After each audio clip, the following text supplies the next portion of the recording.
रेगिस्तान तेकलामकान में वर्षा बहुत कम होती है या बिल्कुल भी नहीं होती, जिससे ये पृथ्वी के सबसे शुष्क और कठोर स्थानों में से एक बन जाता है। रेतीले तूफान बार बार होते हैं, जिससे वहां की स्थितियां और भी कठिन हो जाती है। क्या जो तेकलामकान रेगिस्तान को और भी डरावना बनाता है, वो उसकी पूरी तरह से अलग थलग स्थिति है। यह क्षेत्र सैकड़ों बल्कि हजारों मील दूर है और निकटतम समुद्र से बहुत दूर स्थित है, जिसका मतलब है कि यह समुद्र और सामान्य रूप से मिलने वाली आर्द्रता के स्रोतों से पूरी तरह अलग थलग है। इस रेगिस्तान की मिट्टी भी गरीब है। ये रेतीली, शुष्क और अक्सर बहुत अधिक क्षारीय होती है, जो अधिकांश पौधों को बढ़ने से रोकती है। यहाँ पौधे बहुत कम होते हैं और जानवरों का जीवन लगभग अस्तित्वहीन होता है। परिदृश्य पर रेत के टीले और चट्टानी पठारों का कब्जा है और जीवन केवल कुछ सहनशील रेगिस्तानी पौधों और उन जानवरों के बीच बिखरा हुआ है जो अत्यधिक तापमान और पानी की कमी को सहन करने में सक्षम है। इन असंभव जैसी परिस्थितियों के बावजूद चीन ने इस रेगिस्तान के सार का उपयोग किया और इसे एक उत्पादक स्थान में बदल दिया। चीन की जलवायु में इतनी चरम स्थितियों में एक्वाकल्चर का विकास करने की नवाचारी कोशिश सभी उम्मीदों से परे थी। बड़ा सवाल ये है, उन्होंने ये कैसे किया? कैसे मछलियां और समुद्री जीवन एक शुष्क, दूरदराज और समुद्र से दूर इलाके में जीवित रह सकते हैं? उत्तर का रहस्य चीन की तकनीकी, जल प्रबंधन और रचनात्मकता के उपयोग में है। पारंपरिक कृषि विधियों पर निर्भर रहने के बजाय चीन ने एक साहसिक कदम उठाया और एक नया रास्ता अपनाया, जिसमें उन्होंने कृत्रिम वातावरण बनाए और रेगिस्तान की कठिन परिस्थितियों को संशोधित किया, जिससे मछलियों को पनपने का मौका मिला। ये सिर्फ रेगिस्तान को एक कृषि केंद्र में बदलने की कोशिश नहीं है, ये पृथ्वी के सबसे कठिन रहने योग्य स्थानों में से एक में एक स्थायी खाद्य स्रोत बनाने का प्रयास है। लेकिन चीन ने सबसे बड़े चुनौती को कैसे हल किया? रेगिस्तान में पानी कैसे लाया गया ताकि इस महान दृष्टि का समर्थन किया जा सके? आइए उन नवाचारों पर एक नजर डालें जिन्होंने उन्हें इस रेगिस्तान को जीवन के स्रोत में बदलने की अनुमति दी। नमकीन पानी को जीवन में बदलना। टेकलामाकान रेगिस्तान में पानी किसी भी संभावित कृषि के लिए जीवन रेखा के रूप में माना जाता है और इस क्षेत्र में पानी की कमी मछली पालन के लिए सबसे बड़ी चुनौती थी। हालांकि चीन के वैज्ञानिकों और इंजीनियरों ने इस समस्या का सीधे सीधे समाधान निकाला, जहां उन्होंने नमकीन और क्षारीय पानी को समुद्री जीवन का समर्थन करने के लिए उपयुक्त बना दिया। ये कदम मछली पालन की पहल की सफलता के लिए महत्वपूर्ण था। शुरुआत में टेकलामाकान रेगिस्तान की झीलों और नदियों का पानी किसी भी प्रकार की कृषि के लिए अनुपयुक्त माना जाता था। पानी नमकीन था और इसमें उच्च क्षारीयता थी, जिससे यह न तो पौधों के लिए और न ही जलजीवों के लिए उपयुक्त था। अधिकांश लोगों के लिए यह विचार का अंत था, लेकिन चीनी सरकार ने इसे एक अवसर के रूप में देखा और साहसिक कदम उठाने का निर्णय लिया। पानी को समस्या के रूप में देखने के बजाय उन्होंने इसे एक चुनौती के रूप में लिया जिसे पार करना था। पहला कदम था पानी की संरचना को संशोधित करने के लिए कई प्रयोगों की एक श्रृंखला करना। वैज्ञानिकों ने ये पाया कि कैल्शियम, मैग्नीशियम और पोटेशियम जैसे ट्रेस तत्वों को जोड़कर वे पानी की खारापन को कम कर सकते हैं और इसे समुद्र के पानी की संरचना के करीब ला सकते हैं। इन कृत्रिम समुद्री जल समाधानों ने मछलियों, केकड़ों और अन्य समुद्री जीवों को रेगिस्तान में पनपने में सक्षम बना दिया। इन ट्रेस तत्वों को, जो मानवों के लिए कोई खतरा नहीं होते, छोटे मात्रा में जोड़ा गया था और इसका प्रभाव अदृश्य था। संशोधित पानी ने मछलियों के लिए एक सुरक्षित और सहायक पर्यावरण तैयार किया और उन्हें वृद्धि के लिए आवश्यक पोषक तत्व प्रदान किए। इससे न केवल रेगिस्तान में मछली पालन संभव हुआ, बल्कि इससे अन्य जलजीवों के पालन के लिए नए अवसर भी खुले। कृत्रिम समुद्र जल के निर्माण के साथ पहले असंवर्धनीय रेगिस्तानी झीलों ने मछली पालन के लिए समृद्ध स्थान बन गए, जिससे टेकलामाकान रेगिस्तान के परिदृश्य को पूरी तरह से बदल दिया। और जब पानी अब एक बाधा नहीं रहा, तो अगला सवाल ये है, चीन ने मछलियों के पनपने के लिए आदर्श पर्यावरण कैसे बनाया? तकनीकी नवाचार। चीन ने पानी प्रबंधन की चुनौती का सामना करने में सफल होने के बाद अगली चुनौती रेगिस्तान में मछलियों के पालन के लिए उपयुक्त पर्यावरण बनाने की थी। इसका मतलब था कि मछलियों की वृद्धि के लिए आदर्श परिस्थितियों की उपलब्धता सुनिश्चित करना, जिसमें पानी का तापमान से लेकर ऑक्सीजन स्तर तक सभी पहलू शामिल थे। रेगिस्तानी परिस्थितियों में, जहां दिन और रात के बीच तापमान में भारी उतार चढ़ाव होता है, यह आसान काम नहीं था। इस समस्या को हल करने के लिए चीन ने एक श्रृंखला तकनीकी नवाचारों को लागू किया, जिन्होंने पालन की प्रक्रिया को अधिक कुशल और टिकाऊ बना दिया।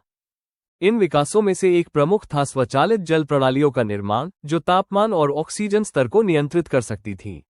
ये प्रणालियां मछलियों के लिए एक स्थिर वातावरण सुनिश्चित करने के लिए आवश्यक थीं। मछलियों को पनपने के लिए विशिष्ट परिस्थितियां चाहिए होती हैं, जिसमें उपयुक्त तापमान रेंज शामिल है। दिन के दौरान तापमान 100 डिग्री से ऊपर जाने और रात में ये काफी कम हो जाता है। ऐसे में पानी का स्थिर तापमान बनाए रखना अत्यंत महत्वपूर्ण था। स्वचालित प्रणालियों ने ये सुनिश्चित किया कि पानी का तापमान 6 से 86 डिग्री फ़ारेनहाइट के बीच बना रहे, जो मछलियों की वृद्धि के लिए आदर्श तापमान रेंज है। तापमान नियंत्रण के अलावा इन प्रणालियों ने पानी में ऑक्सीजन स्तरों को भी नियंत्रित किया। ऑक्सीजन मछलियों के जीवित रहने के लिए महत्वपूर्ण है, और ये स्वचालित प्रणालियां लगातार ऑक्सीजन स्तरों की निगरानी और समायोजन करती थीं ताकि यह सुनिश्चित किया जा सके कि मछलियां आराम से सांस ले सकें। ये तकनीक क्रांतिकारी थी, न केवल इसके समुद्री परिस्थितियों की नकल करने की क्षमता के कारण, बल्कि इसके विस्तार की संभावनाओं के कारण भी। इन प्रगति के साथ मछली पालन की फर्मों ने उस वातावरण में बड़ी मात्रा में मछलियों का उत्पादन करना शुरू कर दिया, जो पहले कुछ साल पहले तक किसी भी प्रकार की कृषि के लिए पूरी तरह से अनुपयुक्त मानी जाती थी। इन सभी तकनीकी नवाचारों के लागू होने के साथ चीन ने इन कठोर परिस्थितियों में मछली पालन को कैसे बनाए रखा? रेगिस्तान में उम्मीदों के खिलाफ समृद्धि। पर्यावरण को सुधारने के बाद अगला कदम था मछलियों को तालाबों में डालना। ये बिल्कुल भी आसान नहीं था। छोटी मछलियों को, जैसे गोल्डन कछुआ, रूबर और क्लाइंबिंग फिश, को रेगिस्तान में सावधानी से स्थानांतरित करना पड़ा। इन मछलियों को तात्कालिक चुनौतियों का सामना करना पड़ा, क्योंकि रेगिस्तानी वातावरण ने इन मछलियों के लिए कोई सुरक्षा या भोजन प्रदान नहीं किया। इन बाधाओं के बावजूद मछलियां आश्चर्यजनक रूप से अनुकूलित हो गईं। जैसे ही छोटी मछलियां तालाबों में डाली गईं, असली चमत्कार शुरू हुआ। शुरुआत में अनुकूलन में संघर्ष करने वाली ये मछलियां अब अद्वितीय दर से बढ़ने और प्रजनन करने लगीं। जो पहले एक असंभव उपलब्धि जैसी लगती थी, रेगिस्तान के दिल में मछलियों का पालन, वो न केवल संभव हो गई, बल्कि टिकाऊ भी बन गई। मछलियों की जीवित रहने की दर 99% तक पहुंच गई, जो कठिन परिस्थितियों को देखते हुए कोई उम्मीद नहीं करता था। चीन की नवाचारपूर्ण प्रणालियां, जैसे पानी का प्रबंधन और पर्यावरण का नियंत्रण, ने मछलियों की सफलता के लिए आदर्श परिस्थितियां प्रदान की। कुछ ही महीनों में मछलियां तेजी से बढ़ने लगी और उनकी संख्या में तेजी से वृद्धि हुई। इन पहले के मछली पालन फॉर्मों की सफलता ने और अधिक निवेश को आकर्षित किया और टाकलामाकन, रेगिस्तान के अन्य क्षेत्रों में विस्तार हुआ, जहां समान तकनीकों को लागू किया गया। रेगिस्तान में मछलियों के पालन की सफलता आश्चर्यजनक थी, लेकिन इसने शिनजियांग क्षेत्र की स्थानीय अर्थव्यवस्था और लोगों के जीवन पर क्या प्रभाव डाला? आर्थिक समृद्धि। टाकलामाकन, रेगिस्तान में मछली पालन की शुरुआत ने क्षेत्र में एक महत्वपूर्ण आर्थिक परिवर्तन लाया है। 2016 में शिनजियांग क्षेत्र में मछुआरों की औसत आय लगभग 16,600 युआन थी, जो कि 2,300 अमेरिकी डॉलर के बराबर है, और यह स्थानीय किसानों की आय से काफी अधिक थी। यह नई समुद्री उद्योग अब आर्थिक विकास का एक प्रमुख चालक बन गई है। इसने हजारों लोगों के लिए रोजगार के अवसर पैदा किए हैं और एक ऐसे क्षेत्र में आय पैदा की है जो पहले आर्थिक मंदी का सामना कर रहा था। रेगिस्तान में मछली पालन ने न केवल स्थानीय लोगों के लिए ताजे मछली का स्रोत प्रदान किया, बल्कि इसने क्षेत्र की समुद्री उत्पादों पर निर्भरता को भी कम किया। मछली पालन शुरू होने से पहले शिनजियांग के लोग अपने अधिकांश समुद्री खाद्य पदार्थों का आयात करने के लिए मजबूर थे। अब रेगिस्तान में जल कृषि की सफलता के कारण वे अपनी मछलियां खुद उगा सकते हैं, जिससे बाहरी स्रोतों पर निर्भरता कम हो गई है। इस परिवर्तन ने क्षेत्र के लिए एक अधिक सतत खाद्य स्रोत प्रदान किया है, साथ ही ताजे और स्थानीय रूप से उगाए गए समुद्री खाद्य पदार्थों की उपलब्धता भी बढ़ाई है। जैसे जैसे इस उद्योग का विस्तार हुआ, उपलब्ध नौकरियों की संख्या भी बढ़ी। हजारों लोगों को तालाबों की देखभाल, मछली प्रसंस्करण, वितरण और बिक्री जैसे विभिन्न क्षेत्रों में नौकरी मिली। मछली पालन उद्योग के विस्तार के साथ स्थानीय अर्थव्यवस्था में बड़ी वृद्धि देखी गई। 2023 तक क्षेत्र ने 184,000 टन से अधिक समुद्री खाद्य उत्पादों का उत्पादन किया, जिनकी कीमत 530 मिलियन अमेरिकी डॉलर से अधिक है। अनुमान है कि यह उद्योग 2025 तक लगभग 3 बिलियन डॉलर का राजस्व उत्पन्न करेगा। ये स्पष्ट करता है कि रेगिस्तान में जल कृषि कोई अस्थायी प्रवृत्ति नहीं है, बल्कि यह एक समृद्ध और उज्ज्वल भविष्य वाली उभरती हुई उद्योग है। दुनिया शिनजियांग में मछली पालन की सफलता को देख रही है। शिनजियांग में मछली पालन की सफलता अंतर्राष्ट्रीय समुदाय द्वारा नजरअंदाज नहीं की गई। जो एक प्रयोगात्मक परियोजना के रूप में शुरू हुआ था, वो अब शुष्क क्षेत्रों में सतत कृषि का एक मॉडल बन गया है। वे देश जो पानी की कमी और मरुस्थलीकरण जैसी समान चुनौतियों का सामना कर रहे हैं, वे चीन को प्रेरणा के स्रोत के रूप में देख रहे हैं। शिनजियांग में जल कृषि की सफलता अब दुनिया भर में शुष्क क्षेत्रों में खाद्य सुरक्षा की समस्याओं का समाधान बनने के संभावित विकल्प के रूप में अध्ययन का विषय बन गई है। वैश्विक स्तर पर सतत समुद्री खाद्य पदार्थों की मांग लगातार बढ़ रही है और चीन की रेगिस्तान में मछली पालन की क्षमता ने उसे जल कृषि उद्योग में एक प्रमुख नेता बना दिया है। अब शिनजियांग में उत्पादित समुद्री खाद्य पदार्थों का निर्यात दुनिया भर के देशों जैसे जापान, फिनलैंड और अन्य समुद्री खाद्य पदार्थों का उपभोग करने वाले देशों में किया जाता है। इस सफलता ने इस क्षेत्र को वैश्विक समुद्री खाद्य पदार्थों के बाजार में एक प्रमुख खिलाड़ी बना दिया है और ये तो बस शुरुआत है। चीन में जल कृषि उद्योग तेजी से विकसित हो रहा है और कई देशों ने अब अपनी रेगिस्तानी और शुष्क क्षेत्रों में समान तरीके अपनाने की संभावना का अन्वेषण करना शुरू कर दिया है। शिनजियांग में विकसित जल प्रबंधन और मछली पालन तकनीकों में नवाचार जल कृषि के तरीके में क्रांति ला रहे हैं। इन परियोजनाओं की सफलता ने यह साबित कर दिया है कि समुद्री जीवन को दुनिया के कुछ सबसे कठिन वातावरणों में भी पाला जा सकता है। जैसे जैसे अन्य देश शुष्क जलवायु में खाद्य उत्पादन के भविष्य की ओर बढ़ रहे हैं, शिनजियांग जल कृषि के क्षेत्र में एक वैश्विक नेता बनने के करीब है। वैश्विक मान्यता और बढ़ती समुद्री खाद्य पदार्थों की मांग के साथ शिनजियांग में जल कृषि क्रांति का अगला कदम क्या होगा? रेगिस्तानों में जल कृषि का भविष्य। ऐसा लगता है कि रेगिस्तानों में जल कृषि का भविष्य बहुत ही आशाजनक है। चीन की तकलामाकान रेगिस्तान में मछली पालन की सफलता ने दुनिया भर में शुष्क और अर्ध शुष्क क्षेत्रों में कृषि के लिए नए अवसर खोले हैं। शिनजियांग में विकसित की गई तकनीकों को पहले ही अन्य देशों द्वारा अपनाया जा चुका है और इसके विस्तार की बड़ी संभावनाएं हैं। मछली पालन के विकास के अलावा चीन अब रेगिस्तानी क्षेत्रों में सतत कृषि के अन्य रूपों की खोज कर रहा है। शोधकर्ता जल कृषि के दायरे को बढ़ाने के तरीकों पर अध्ययन कर रहे हैं, जिसमें मछली के अलावा मीठे पानी की मछलियां, मोलस्क, झींगे और यहां तक कि शैवाल की खेती भी शामिल है। जैसे जैसे उद्योग बढ़ेगा, वैसे वैसे अधिक उन्नत तकनीकों और नवाचारों की आवश्यकता होगी। इसमें नवीकरणीय जल कृषि प्रणालियों रस में सुधार शामिल है, जो मछली पालन को पानी के उपयोग में अधिक कुशल और पर्यावरण के अनुकूल बना सकती है। रस प्रणालियां मछली पालन को बंद सिस्टम में करने की अनुमति देती हैं, जिसमें पानी को लगातार छानकर और पुनः उपयोग किया जाता है, जिससे ये जल कृषि का एक अत्यधिक सतत रूप बनता है। इसके अतिरिक्त कृषि प्रक्रियाओं में स्वचालन और कृत्रिम बुद्धिमत्ता तकनीकों का एकीकरण हो रहा है, जिससे कृषि वातावरण पर सटीक नियंत्रण संभव हो रहा है। जैसे जैसे उद्योग का विस्तार होता है और नई तकनीकों का उदय होता है, रेगिस्तानों में जल कृषि का भविष्य वैश्विक खाद्य प्रणाली पर क्या प्रभाव डालेगा? रेगिस्तानों में जल कृषि के भविष्य को आकार देने वाली तकनीकी नवाचार। जैसे जैसे शिनजियांग में रेगिस्तानों में जल कृषि उद्योग बढ़ता जा रहा है, प्रौद्योगिकी इसके सफलता का केंद्र बन गई है। वर्षों से चीन ने मछली पालन को एक स्थायी और बड़े पैमाने पर प्रक्रिया बनाने के लिए अत्याधुनिक प्रणालियों में भारी निवेश किया है। ये नवाचार न केवल दक्षता को बढ़ाते हैं, बल्कि इस प्रक्रिया को अधिक पर्यावरण अनुकूल भी बनाते हैं। सबसे महत्वपूर्ण तकनीकी विकासों में से एक है semi close circulating aquaculture system रस का विकास, जो जल की बर्बादी को न्यूनतम करने के साथ मछलियों के लिए आदर्श वातावरण प्रदान करता है। पारंपरिक जल कृषि प्रणालियों में ये सुनिश्चित करने के लिए कि पर्यावरण स्वस्थ रहे, पानी को बार बार बदलने की आवश्यकता होती है।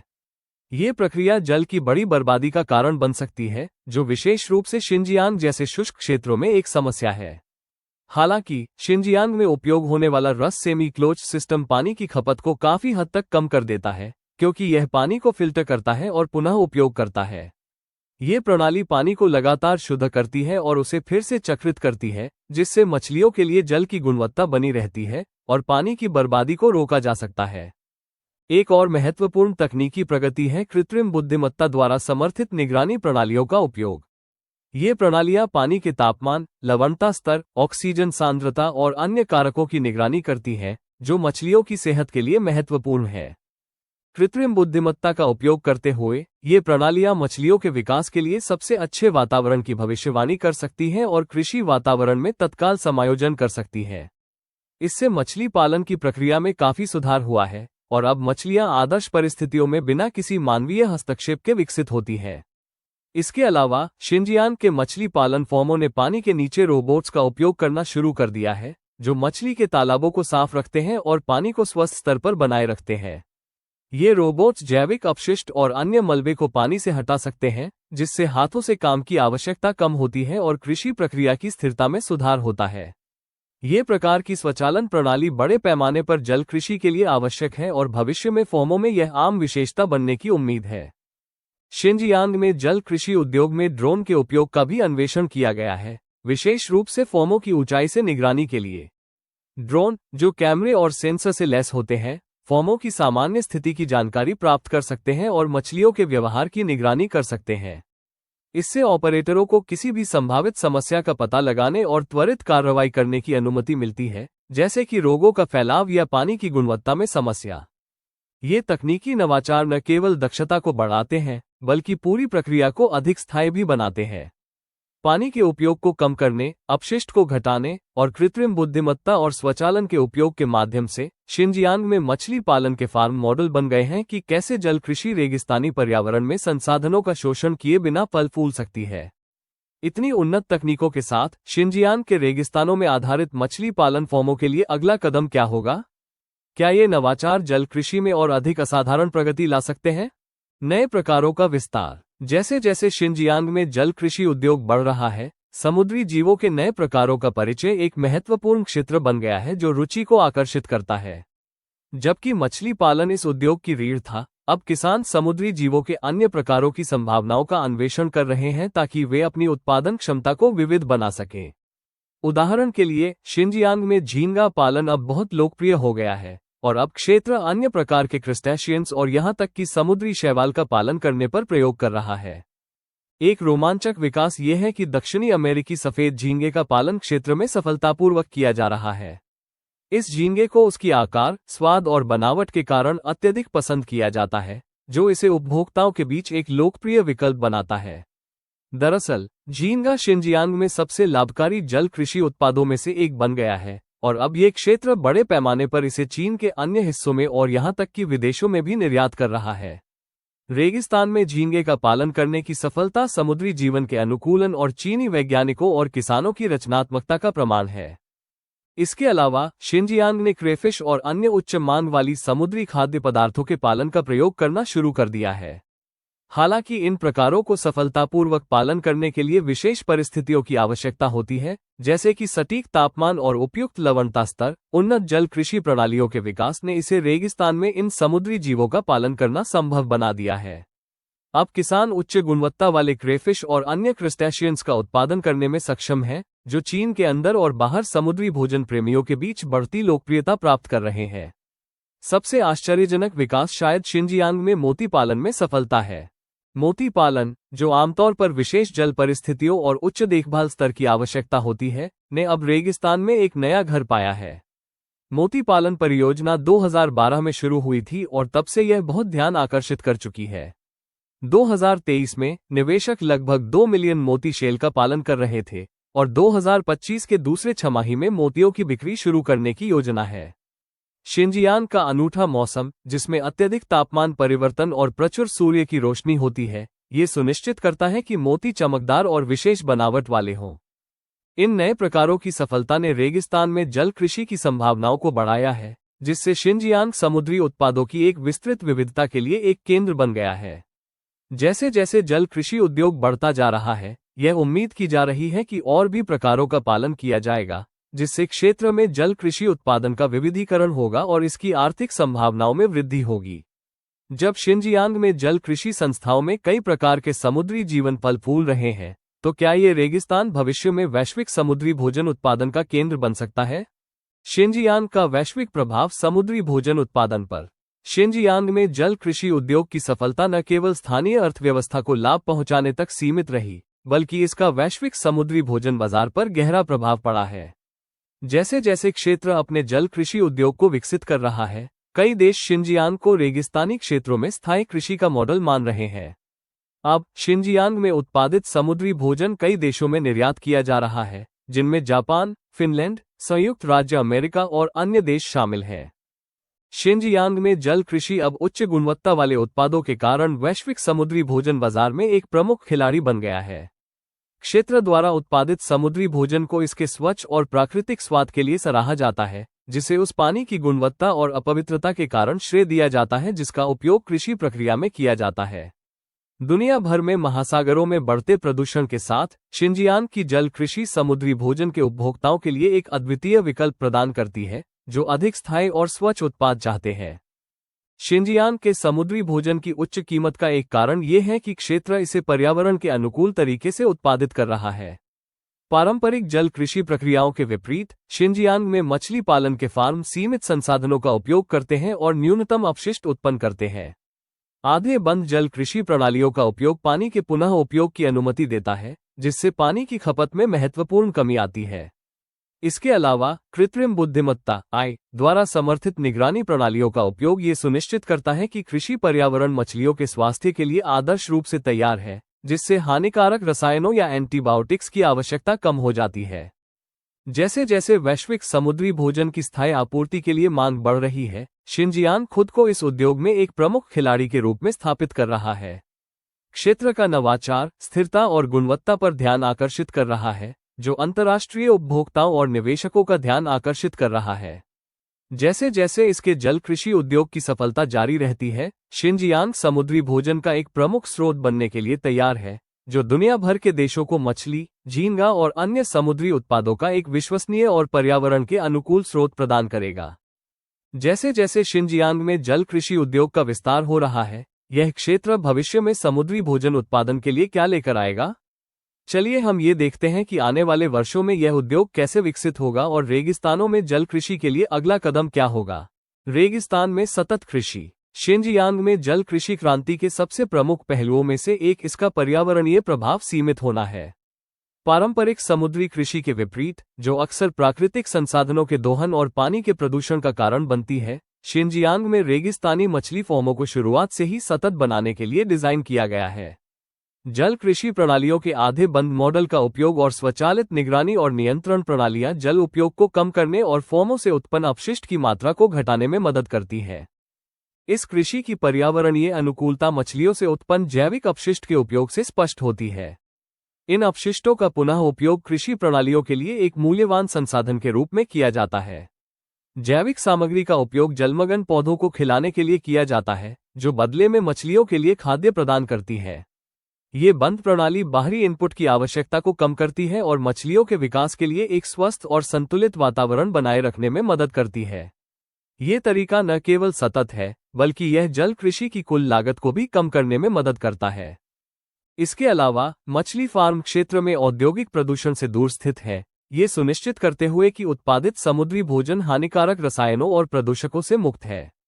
ये स्वच्छ और प्राकृतिक वातावरण शिनजियांग में जल कृषि उत्पादों को अत्यधिक आकर्षक बनाता है, विशेष रूप से महासागरों के प्रदूषण के बारे में वैश्विक चिंता के साथ।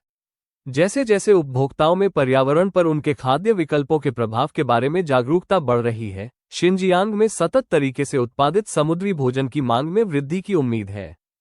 पर्यावरणीय रूप से अनुकूल कृषि प्रथाओं को अपनाकर शिनजियांग जल कृषि के लिए एक नया मानक स्थापित कर रहा है, दुनिया को ये दिखाते हुए कि रेगिस्तान में समुद्री भोजन का उत्पादन बिना पर्यावरण को नुकसान पहुंचाए संभव है। क्षेत्र की स्थिरता और नवाचार के प्रति प्रतिबद्धता ने इसे उन देशों के लिए एक आदर्श मॉडल बना दिया है जो कठिन परिस्थितियों में अपनी जल कृषि उद्योगों का विकास करना चाहते हैं। और शिनजियांग में जल कृषि उद्योग के पर्यावरण पर बड़े प्रभाव को देखते हुए अन्य रेगिस्तानी क्षेत्रों में इस मॉडल का अनुसरण कैसे किया जा सकता है? रेगिस्तान में जल कृषि का भविष्य। शिनजियांग में रेगिस्तानी जल कृषि की सफलता सिर्फ एक शुरुआत मानी जाती है। जैसे जैसे वैश्विक स्तर पर जनसंख्या बढ़ रही है और स्थायी खाद्य स्रोतों की मांग बढ़ रही है, रेगिस्तानी कृषि वैश्विक खाद्य सुरक्षा के लिए एक प्रमुख समाधान बन सकती है। शिनजियांग में विकसित की गई नवाचार और तकनीकें केवल रेगिस्तानी क्षेत्रों को ही नहीं, बल्कि दुनिया के अन्य शुष्क और अर्ध शुष्क क्षेत्रों को भी बदलने की क्षमता रखती है। उपलब्ध संसाधनों जैसे खारे पानी और अपशिष्ट प्रबंधन प्रणालियों का उपयोग करके पानी की कमी का सामना कर रहे अन्य देश स्थायी कृषि मॉडल अपनाने के लिए प्रेरित हो सकते हैं। शोध और प्रौद्योगिकी में निरंतर निवेश के साथ रेगिस्तानी जल कृषि की संभावनाएं लगभग असीमित हैं। मछली से लेकर झींगे, केकड़े और मोती तक रेगिस्तानी क्षेत्र जल्द ही वैश्विक खाद्य उत्पादन में महत्वपूर्ण योगदानकर्ता बन सकते हैं, जो समुद्री भोजन और अन्य समुद्री उत्पादों की बढ़ती मांग को पूरा करने में मदद करेगा। इसके अलावा शिनजियांग में जल कृषि क्रांति ने रेगिस्तानी कृषि के अन्य रूपों में रुचि भी उत्पन्न की है, जिनमें फसलें और मवेशी भी शामिल हैं। वही तकनीकें जिन्होंने रेगिस्तान में जल कृषि को संभव बनाया, उन्हें कठिन पर्यावरणीय स्थितियों में अन्य खाद्य उत्पादों की खेती का समर्थन करने के लिए अनुकूलित किया जा सकता है। वैश्विक जलवायु चुनौतियों के बढ़ने के साथ रेगिस्तानी कृषि स्थानीय स्तर पर स्थायी खाद्य आपूर्ति सुनिश्चित करने के लिए एक कुंजी बन सकती है, विशेष रूप से शुष्क क्षेत्रों में। शिनजियांग में मछली की खेती की सफलता, जो पृथ्वी के सबसे कठिन पर्यावरणों में से एक में प्राप्त हुई है, कई प्राकृतिक चुनौतियों को पार किए बिना संभव नहीं होती। तापमान में भारी उतार चढ़ाव, खारा पानी और लगातार रेगिस्तानी आंधी जैसी स्थितियों के बावजूद शिनजियांग के जल कृषि प्रणाली ने नवाचारी समाधानों और स्थानीय अनुकूलन क्षमता के कारण सफलता प्राप्त की। क्षेत्र की कठोर जलवायु, जिसमें गर्मी के मौसम में तापमान 100 डिग्री फ़ारेनहाइट से अधिक पहुंच सकता है, को स्थायी कृषि के लिए सबसे बड़ी बाधाओं में से एक माना जाता है। फिर भी जल कृषि प्रणालियां इन परिस्थितियों से प्रभावी ढंग से निपटने के लिए डिजाइन की गई है। पहले तापमान में बड़े उतार चढ़ाव को हल किया गया था, जो दिन और रात के बीच 50 डिग्री फ़ारेनहाइट से अधिक बदल सकते थे, उन्नत तापमान नियंत्रण प्रणालियों के विकास के माध्यम से। इन नवाचारों ने ये सुनिश्चित किया कि जल कृषि में उपयोग किया गया पानी जलजीवों के लिए आदर्श सीमा में बना रहे। इसके अलावा एक स्मार्ट जल तापमान नियंत्रण प्रणाली पेश की गई, जिसे प्रक्रिया में एक महत्वपूर्ण परिवर्तन माना जाता है। तापमान को स्थिर बनाए रखने का मतलब है कि मछलियां कम तनाव का सामना करती हैं और तेजी से बढ़ती हैं, जिससे उनकी जीवित रहने की दर और सामान्य स्वास्थ्य में सुधार होता है। जहां तक खारा पानी है, जो आमतौर पर जल कृषि को असंभव बना देता है, इसे गहन शोध और प्रयोगों के माध्यम से एक उपयोगी संसाधन में बदल दिया गया था। कैल्शियम, मैग्नीशियम और पोटेशियम जैसे सूक्ष्म तत्वों को खारे पानी में जोड़कर शोधकर्ताओं ने एक कृत्रिम समुद्री जल पर्यावरण तैयार किया। ये खोज रेगिस्तान में मछली पालन में एक प्रमुख समस्या का समाधान थी, जिससे क्षेत्र में पानी की गुणवत्ता के बावजूद समुद्री प्रजातियों को पालने की संभावना बनी। इसके अलावा क्षेत्र में लगातार चलने वाली रेत तूफान एक और बड़ी चुनौती बनकर उभरी। ये तूफान मछली फॉर्मों को दफन कर सकते थे, पानी की गुणवत्ता को प्रभावित कर सकते थे और मछलियों को खतरनाक परिस्थितियों में डाल सकते थे। हालांकि शिनजियांग में जल कृषि फॉर्मों ने इस समस्या से निपटने के लिए सुरक्षा उपायों को लागू किया। सुरक्षात्मक अवरोधों जैसे कृत्रिम रेत के टीले और स्मार्ट निगरानी प्रणालियों को लागू किया गया, ताकि रेत तूफानों के प्रभाव को कम किया जा सके। ये अवरोध रेत को दूर करने और पानी की प्रणालियों को सुरक्षा प्रदान करने का काम करते हैं, जिससे मछली फॉर्मों का संचालन पर्यावरणीय चुनौतियों के बावजूद सुचारू रूप से चलता है। जब शिनजियांग इन कठोर परिस्थितियों पर काबू पाने में सफल रहा है, तो क्या इस जल कृषि मॉडल को अन्य रेगिस्तानी क्षेत्रों में, जिनका मौसम समान हो, दोहराया जा सकता है? शिनजियांग में जल कृषि उद्योग में सरकारी समर्थन की भूमिका। जबकि शिनजियांग में जल कृषि की सफलता मुख्य रूप से उन अभिनव तरीकों से जुड़ी हुई है जो स्थानीय किसान और शोधकर्ता ने विकसित किए, सरकार द्वारा प्रदान किया गया समर्थन भी इस उद्योग के विकास में महत्वपूर्ण भूमिका निभा रहा है। चीनी सरकार ने शिनजियांग में जल कृषि के विकास में बड़े पैमाने पर निवेश किया है, क्योंकि इसे क्षेत्र की अर्थव्यवस्था विविधीकरण के प्रयासों में एक महत्वपूर्ण तत्व माना जाता है। सरकार का समर्थन कई रूपों में आया है, जैसे वित्तीय सहायता से लेकर बुनियादी ढांचे के विकास तक, और इसने रेगिस्तान में जल कृषि को वास्तविकता बनाने में महत्वपूर्ण भूमिका निभाई है। जब से शिनजियांग में जल कृषि परियोजनाएं शुरू हुई, सरकार ने शोध और विकास के लिए बड़ी राशि आवंटित की, जिससे वैज्ञानिकों को रेगिस्तान में समुद्री भोजन की खेती के लिए नई तकनीकों और विधियों का अन्वेषण करने का अवसर मिला। इन पैसों का उपयोग जल कृषि के अर्धनिर्वाचित प्रणालियों के विकास और कार्यान्वयन के लिए किया गया। साथ ही रेगिस्तान में विशेष जलाशयों और तालाबों के निर्माण को वित्त पोषित किया गया। इन निवेशों के बिना क्षेत्र को आज की सफलता प्राप्त करना बहुत मुश्किल होता। इसके अलावा सरकार ने जल कृषि उद्योग का समर्थन करने के लिए बुनियादी ढांचा, जैसे परिवहन नेटवर्क, ऊर्जा आपूर्ति प्रणालियां और लॉजिस्टिक केंद्रों के निर्माण में सहूलत दी। इन संसाधनों के साथ शिनजियांग के किसान अपनी उत्पादों को चीन के भीतर और बाहर दक्षतापूर्वक बाजारों तक पहुंचाने में सक्षम हो गए। उच्च गति रेलवे लिंक और सड़कों के नेटवर्क के सुधार ने शिनजियांग से समुद्री खाद्य उत्पादों को तटीय क्षेत्रों और अंतर्राष्ट्रीय गंतव्यों तक पहुंचाना आसान बना दिया। इसके अतिरिक्त चीनी सरकार ने जल कृषि में निजी निवेश को आकर्षित करने के लिए प्रोत्साहन प्रदान किए। वित्तीय सहायता, कर कटौती और अन्य वित्तीय प्रोत्साहनों के माध्यम से सरकार ने स्थानीय कंपनियों को मछली पालन और समुद्री भोजन उत्पादन में निवेश करने के लिए प्रोत्साहित किया। इसके परिणामस्वरूप क्षेत्र में जल कृषि क्षेत्र में सहकारी संस्थाओं और नई कंपनियों की स्थापना हुई, जिससे रोजगार के अवसर पैदा हुए और स्थानीय अर्थव्यवस्था का विस्तार हुआ। शिनजियांग का एक सूखा क्षेत्र से जल कृषि के समृद्ध केंद्र में बदलना क्षेत्र की अर्थव्यवस्था के विकास पर गहरा प्रभाव डाल रहा है। रेगिस्तान में मछली पालन ने नई नौकरियों का सृजन किया, स्थानीय आय को बढ़ाया और स्थानीय और अंतर्राष्ट्रीय स्रोतों से महत्वपूर्ण निवेश को आकर्षित किया। जैसे जैसे जल कृषि उद्योग का विस्तार हो रहा है, शिनजियांग अब चीन की समग्र आर्थिक विकास में एक प्रमुख खिलाड़ी बन गया है। अंत में, शिनजियांग में जल कृषि उद्योग की सफलता सिर्फ चीनी लोगों की निपुणता की गवाही नहीं है, बल्कि यह स्थायी कृषि के भविष्य की एक झलक है। शिनजियांग से उत्पन्न नवाचार और सीखे गए पाठ एक नए खाद्य उत्पादन युग की नींव रखते हैं, जहां सबसे कठिन और शुष्क वातावरण को भी उत्पादक और स्थायी कृषि केंद्रों में बदला जा सकता है। शिनजियांग की सफलता के साथ रेगिस्तानी क्षेत्रों में जल कृषि की संभावनाएं अनंत है। आपके अनुसार शुष्क क्षेत्रों में जल कृषि का भविष्य क्या है? कृपया हमें अपनी राय टिप्पणी में साझा करें और अधिक अद्भुत कहानियों के लिए अन्य वीडियो देखें।